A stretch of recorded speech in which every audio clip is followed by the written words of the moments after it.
নমস্কার বন্ধুরা, রিঙ্কু কিচেনে আপনাদের সবাইকে স্বাগত জানাই। প্রতিদিনের মতো আজ আবারও একটা রেসিপি নিয়ে হাজির হয়েছি। আজকের রেসিপি হচ্ছে এগ তরকা। আজ আমি ধাবার স্টাইলে এগ তরকা বানিয়ে দেখাবো। এভাবে তরকাটা বানালে এর স্বাদ মুখে লেগে থাকবে। রেসিপিটা প্রথম থেকে শেষ পর্যন্ত দেখার অনুরোধ রইল।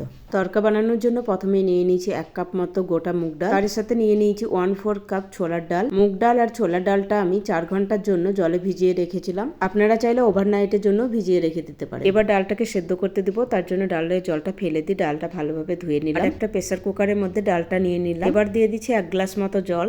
সুন্দর ফ্লেভারের জন্য দিয়ে দিচ্ছি 3টে ছোট এলাচ। তার সাথে দিয়ে দিচ্ছি 2 টুকরো দারচিনি। আর দিয়ে দিব 1/2 চামচ মতো হলুদ গুঁড়ো। সুন্দর কালারের জন্য দিয়ে দিচ্ছি 1 চামচ মতো কাশ্মীরি লাল লঙ্কার গুঁড়ো। আর দিয়ে দিব স্বাদ অনুসারে লবণ। এবার সমস্ত কিছু নাড়াচাড়া করে ভালোভাবে মিশিয়ে নেব। সমস্ত কিছু মিশিয়ে নেওয়ার পর এবার কুকারে ঢাকনা লাগিয়ে 2 থেকে 3টি সিটি দিয়ে নেব। 3টে সিটি দিয়ে নিলাম। এখন গ্যাস বন্ধ করে ঠান্ডা হওয়ার জন্য এভাবে কিছু সময় রেখে দেবো। এখন কুকারটা ঠান্ডা হয়ে গেছে। এবার কুকারের ঢাকনাটা খুলে আপনাদের ডালটা দেখিয়ে দিচ্ছি। দেখুন 3টে সিটিতে দেখুন ডালটা খুব সুন্দরভাবে সেদ্ধ হয়ে গেছে। আর প্রত্যেকটা ডাল কিন্তু গোটা রয়ে গেছে। তরকার জন্য এরকম ভাবেই ডালটা সেদ্ধ করে নিতে হবে। এবার কুকারটা সাইডে রেখে দেবো। আর একটা কড়াই বসে কড়াইতে দিয়ে দেবো বড় চামচে 2 চামচ সরষের তেল। তেল গরম হলে দিয়ে দেবো 2 চামচ মতো কুচনো রসুন। আর দিয়ে দেবো 1 চামচ মতো কুচনো আদা। ঝালের জন্য দিয়ে দিচ্ছি 2-3টি কুচনো কাঁচা লঙ্কা। এবার এই সমস্ত কিছু একটু নাড়াচাড়া করে ভেজে নিব। সমস্ত কিছু একটু নাড়াচাড়া করে ভেজে নিয়েছি। এখন দিয়ে দিচ্ছি 1 চামচ মতো গোটা জিরে। এবার জিরেটাও একটু নাড়াচাড়া করে ভেজে নেব। জিরেটা ভেজে নিয়ে এরপর দিয়ে দিচ্ছি একটা বড় সাইজের কুচুরি পেঁয়াজ। এবার এই পেঁয়াজটা নাড়াচাড়া করে হালকা ভেজে নিব। পেঁয়াজটাকে হালকা ভেজে নিয়েছি, এর বেশি আর পেঁয়াজটা ভাজবো না। এখন এর মধ্যে দিয়ে দিচ্ছি একটা মিডিয়াম সাইজের কুচনো টমেটো। এখন পেঁয়াজের সাথে টমেটোটা 1 মিনিট নাড়াচাড়া করে ভেজে নিলাম। এবার এর মধ্যে দিয়ে দিচ্ছি 1 চামচ মতো ধনে গুঁড়ো। এবার দিয়ে দিচ্ছি একদম অল্প একটু হলুদ গুঁড়ো। ঝালের জন্য দিয়ে দিচ্ছি 1 চামচ লঙ্কা গুঁড়ো। আর দিয়ে দেবো স্বাদ অনুসারে লবণ। এবার সমস্ত মশলাগুলো নাড়াচাড়া করে একটু কষিয়ে নিব।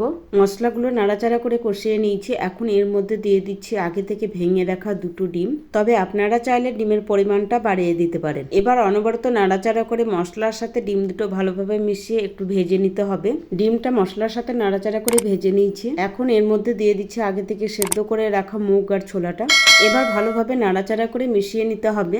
ভালোভাবে নাড়াচাড়া করে মিশিয়ে নিলাম। এখন এর মধ্যে দিয়ে দিচ্ছি 1 চামচ মতো তড়কা মশলা। তার সাথে দিয়ে দিচ্ছি অল্প একটু কসুরি মেথি। এবার একটু নাড়াচাড়া করে ভালোভাবে মিশিয়ে নেওয়ার পর 3 থেকে 4 মিনিট সময় নিয়ে রান্না করে নিব।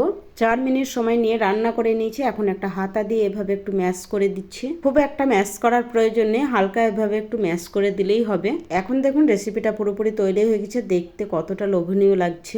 এবার নামানোর আগে অল্প একটু ধনেপাতা দিয়ে ভালোভাবে মিশিয়ে নিলে তৈরি হয়ে যাবে। এবার রেসিপিটা চুলা থেকে নামিয়ে নিলাম। আর এইদিকে একটা তড়কা প্যান বসিয়ে দিলাম। আর এর মধ্যে দিয়ে দিচ্ছি 1 চামচ ঘি। ঘিটাকে ভালোভাবে গরম করে নিলাম। এবার এর মধ্যে দিয়ে দিচ্ছি 1 চামচ মতো কুচনো রসুন। রসুনটাকে হালকা ভেজে নিব। এবার দিয়ে দিচ্ছি 1/2 চামচের একটু বেশি কাশ্মীরি লাল লঙ্কার গুঁড়ো। আর অল্প একটু কসুরি মেথি দিয়ে নাড়াচাড়া করে নিলে তৈরি হয়ে গেল তড়কা। এবার এই তড়কাটা এগ তড়কার মধ্যে ছড়িয়ে দিতে হবে। তৈরি হয়ে গেল একদম ধাবার স্টাইলে এগ তড়কা।